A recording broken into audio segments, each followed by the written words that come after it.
This is the employer's voice. Mr. President, this message is the result of the events that unfolded over the past few days. Just to let you know, I assume many other disenchanted South Africans, did not listen to your speech on 11 May simply because we can no longer stomach your empty words. Cast your mind back to February 2018. You assumed office and spoke of responsibility, of care, of the needs and aspirations of the people. South Africa believed you. The country had endured 8 years of Zuma, state capture, the Guptas, billions looted, institutions hollowed out. Your narrow victory at Nasrec was received to jubilation. You were called the savior of South Africa. How wrong we were. Let me be direct. Under Zuma, state capture was visible. The actors were identifiable. The mechanism was crude. Under your tenure, the rot became more sophisticated, more disguised, but no less severe. You had public goodwill, you had a mandate, you had time.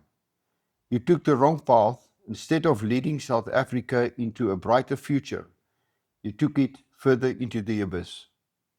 You allowed captured institutions to limp along. You appointed commissions, received damning reports, and did nothing of consequence. And all of this was due to your unwillingness to bring to book those who were involved in blatant corruption and self-enrichment. Not only did you fail to stop the rot under your tenure, but you enabled the acceleration thereof. The result is visible to every South African every day. Uncontrolled crime and corruption, unemployment above 40%, failing municipalities, economically destructive legislation piling up year after year. In every area that matters for economic life, we are worse off than 8 years ago. That is a fact. I do not raise these issues as a political commentator. I raise them because institutional failure has a direct cost and a name. That name is a failing economy, a struggling business, and an unemployed South African. You will be remembered as the president under whose guardianship this country became structurally and functionally rotten to the core. A grand legacy indeed. And now, Phala.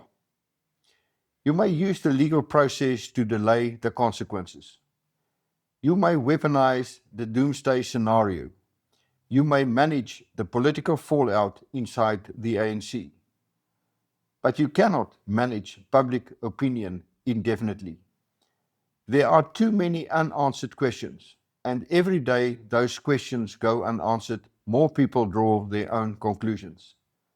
In the meantime, under your watch, the decay will continue. The only question now is what comes next. And given the downward trajectory since 1994, that is a frightening question. I'm Gerald Papenfuss, and this is the Employer's Voice.